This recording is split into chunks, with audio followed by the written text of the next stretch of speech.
அஸ்ஸலாமு அலைக்கும். எல்லாம் எப்படி இருக்கீங்க? இன்றைக்கி நம்ம என்ன செய்ய போகிறோன்னா பாலக் சிக்கன் மக்னி செய்ய போகிறோம்.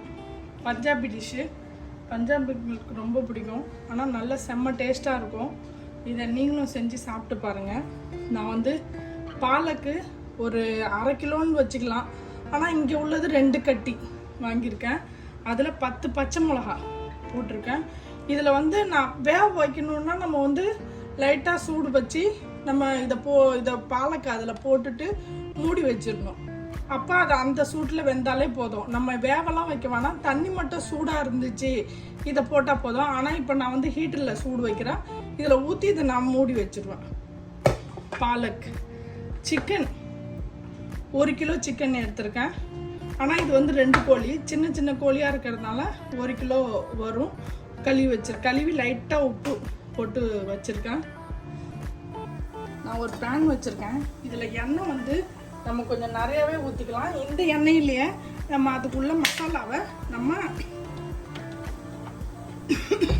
இது வந்து கோழி வறுக்கிறதுக்காண்டி நான் வந்து கொஞ்சமாக பட்டர் போடுறேன், கொஞ்சம் ஆயிலும் போட்டுக்கிறேன். அதில் இந்த ஆயிலே வந்து நம்ம இந்த பாலக்கு மக்னி சிக்கன் மக்னி செய்கிறதுக்கும் நம்ம யூஸ் பண்ணிக்கலாம். கொஞ்சம் எண்ணெய் ஜாஸ்தியாக தேவைப்படும், அதனால் பட்டரும் எண்ணெயும் சேர்த்து போட்டுக்கலாம்.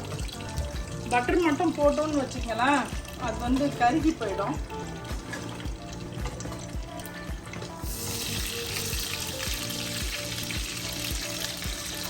பட்டர் நம்ம போட்டிருக்கோம் கொஞ்சமாக. இப்போ இதில் நம்ம சிக்கன் எல்லாத்தையும் வச்சுக்கலாம். சிக்கன் பீஸ் வந்து சின்ன சின்னதாக இருக்குது. உங்களுக்கு வேணும்னா சைஸ் எவ்வளோ பெருசு வேணுமோ நீங்கள் அந்த அளவுக்கு நீங்கள் வெட்டிக்கலாம். எல்லா சிக்கனையுமே நான் அதில் வச்சிடுறேன். உங்ககிட்ட ஹேண்ட் கிரைண்டர் இருந்துச்சு அப்படின்னா நீங்கள் வந்து உங்கள் ஹேண்ட் கிரைண்டரால் இதை நீங்கள் அரைச்சிக்கலாம். இல்லைன்னா மிக்சியாலேயே நம்ம இதை அரைச்சி எடுத்துக்கலாம். நான் தண்ணியை கொஞ்சம் வடிச்சிட்டு வந்துட்டேன்.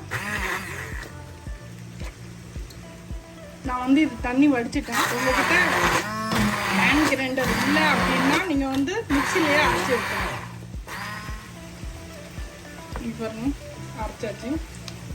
இது இப்படியே நம்ம ஒரு பக்கம் இதை வச்சிடணும். சிக்கன் ஆயிடுச்சு. நம்ம சிக்கனை எடுத்துடலாம். ரொம்ப வேக வேண்டாம், ஒரு அளவு வெந்தால் போதும்.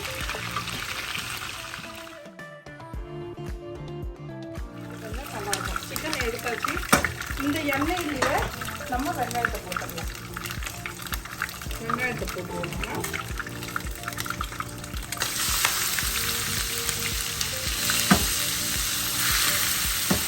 நான் வேற எண்ணெய் எதுவுமே ஊற்றல, அந்த பட்டர் எண்ணெய் சிக்கன் வறுத்ததுலேயே நானும் இதை போட்டுட்டேன். இதில் இதை நம்ம நல்லா வறுத்து எடுத்துக்கணும். நான் வந்து இதுக்கு பிங்க் சால்ட் தான் யூஸ் பண்ண போகிறேன்.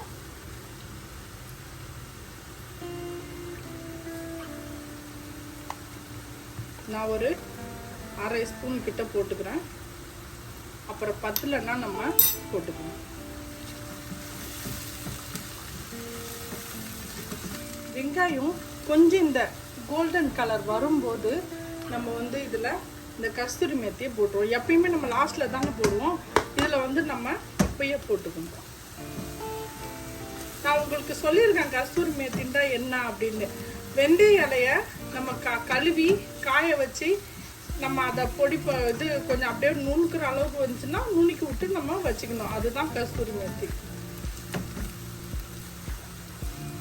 இதில் இப்போ நம்ம தக்காளி யூஸ் பண்ணிக்கலாம்.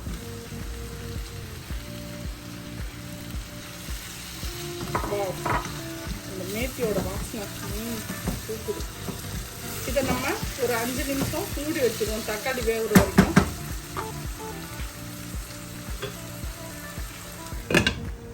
கேஸ் கொஞ்சம் ஸ்லோ பண்ணிவிட்டு இதை நல்லா நம்ம வேக வச்சு எடுத்துக்கலாம். 2 கப்பு தயிர் வச்சுருக்கேன். நல்லா இதை நம்ம கொஞ்சம் அடிச்சுக்கலாம். இதுலேயே நம்ம 3 ஸ்பூன் போட்டுக்கலாம். 3 ஸ்பூன் நான் கிரீம் போட்டிருக்கேன். இதையும் இது கூட சேர்த்து அடித்து வச்சுக்குவோம்.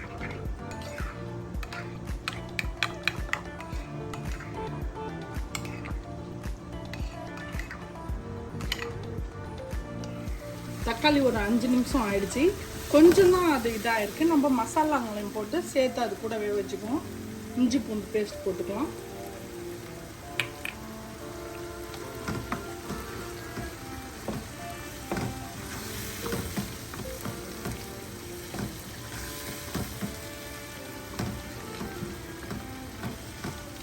கொஞ்சம் ஃபாஸ்ட்டாக வச்சுக்கலாம்.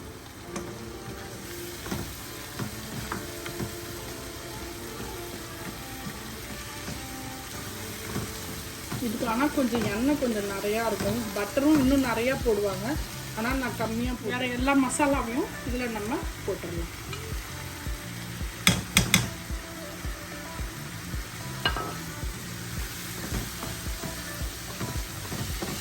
இது எல்லாம் மிக்ஸ் பண்ணிவிட்டு நம்ம ஒரு 10 நிமிஷம் மசாலாங்களை எல்லாத்தையும் மூடி விட்டு வேக வைக்கணும். இது பாருங்கள், மூடி திறந்தோன்னே எண்ணெய்லாம் கொஞ்சம் மேலே வந்துடுச்சு. நல்லா ஒரு கலர் வந்துடுச்சு பாருங்கள். ஆனால் இந்த வெந்தயம் கீரையோட வாசனை, கஸ்தூரி மேத்தி வாசனை செம்மையாக தூக்குது. இப்போ நம்ம சிக்கனை போட்டுடலாம்.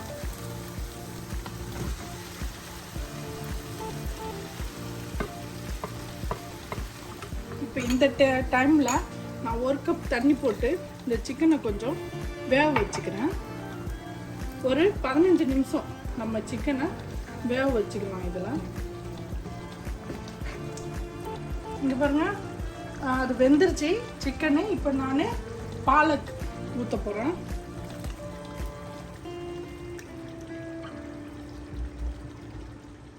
அது ஒன்று பாலக் இருந்துச்சு, இன்னும் கொஞ்சம் இது இருக்குது. இதையும் நம்ம இதில் ஊற்றிடலாம். இதை வலிச்சு விட்டு ஊற்றிடுவோம்.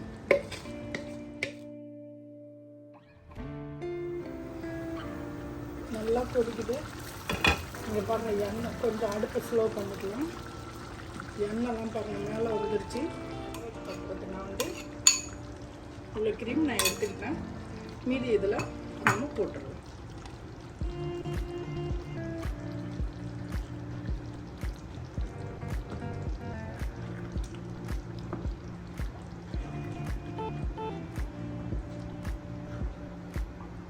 செம்மையாக சூப்பராக பாலக் சிக்கன் மக்னி ரெடி ஆகிடுச்சு.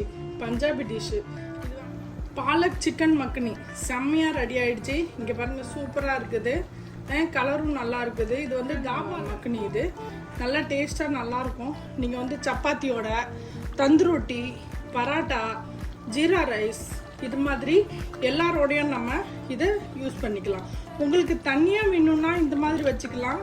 கிரேவி இப்படி வேணும் அப்படின்னா நீங்கள் இப்படி வச்சுக்கலாம். இல்லை அப்படின்னா பெரட்னா மாதிரி வேணுன்றாலும் சிக்கனில் நம்ம அந்த தண்ணி ஊற்றணும் பார்த்தீங்களா, அதை ஊற்றாமல் அந்த மசாலா போட்டு அப்படியே சிக்கனையும் போட்டு விட்டு நம்ம அப்படி செய்யலாம். ஆனால் நான் வந்து சப்பாத்திக்கு தான் சாப்பிட போகிறேன். அதுக்காண்டி தான் இது இந்த மாதிரி நான் செஞ்சுருக்கேன். செம்மையாக ரெடி ஆகிடுச்சு பாருங்கள். நம்ம இதை ஆஃப் பண்ணிடலாம். ஒரு கொதி மட்டும் வரட்டும், நம்ம இதை ஆஃப் பண்ணிடுவோம். இந்த ஏலக்காய் மசாலா சொன்னோம் பார்த்தீங்களா, இதை வந்து நம்ம இதில் இப்படியே தூவி விட்டுக்கலாம். இவ்வளோலாம் வேண்டாம், நம்ம வந்து கொஞ்சமாக போட்டுக்கலாம். போதும், நான் கொஞ்சோண்டு தான் போட்டிருக்கேன். எடுத்துட்டேன். இது இப்படியே நம்ம மூடி வச்சிடலாம். வாவ், செம்ம செம்ம சூப்பராக இருக்குது. இதுதான் கார்லிக் பாருங்கள், பூண்டு பட்டர். இது தான் போட்டு நான் செய்ய போகிறேன். வாங்க எப்படி செய்யறதுன்னு பார்ப்போம். நான் மாவு வந்து பால் செய்ய போகிறேன். இதெல்லாம் வந்து கொஞ்சம் மொத்தமாக செய்ய போகிறேன். அதுக்காண்டி தான் 2 மட்டும் எடுத்து வச்சுருக்கேன்.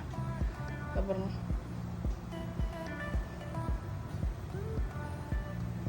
நம்ம பட்டர் போட்டால் சாப்பிட முடியாதுல்ல, அதில் வேறு க்ரீம்லாம் இருக்குது. அதுக்காண்டி தான் சும்மா இது குழந்தைங்களுக்கு மட்டும் இந்த மாதிரி செஞ்சு நம்ம கொடுக்கலாம். அடுப்பு சூடாகிடுச்சு. இதுக்கப்புறம் மொத்தமாக செஞ்சுருக்கேன். போட்டுட்டு இன்னும் ஒன்று செஞ்சிடறேன்.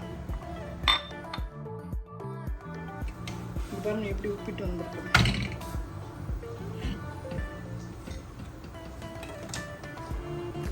பட்டர் போட்டுக்கலாம்.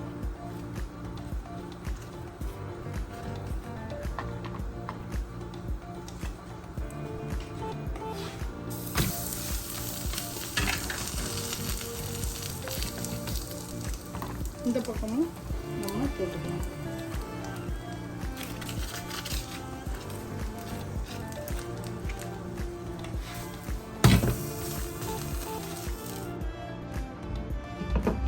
நம்ம இப்போ இதில் எடுக்கணும்.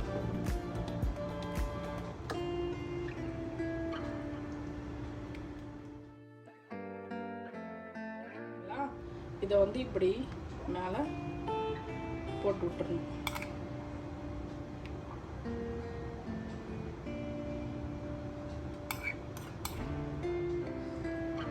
இதே மாதிரி பாலக் சிக்கன் மக்னி और garlic சப்பாத்தி செஞ்சு நீங்களும் சாப்பிட்டு பாருங்கள். இது உங்களுக்கு பிடிச்சிருந்துச்சு அப்படின்னாக்கா நம்ம குயிக் குக்கிங் சேனல் லைக் பண்ணுங்கள், ஷேர் பண்ணுங்கள், கமெண்ட் பண்ணுங்கள், மறக்காமல் பெல் பட்டன் கிளிக் பண்ணுங்கள்.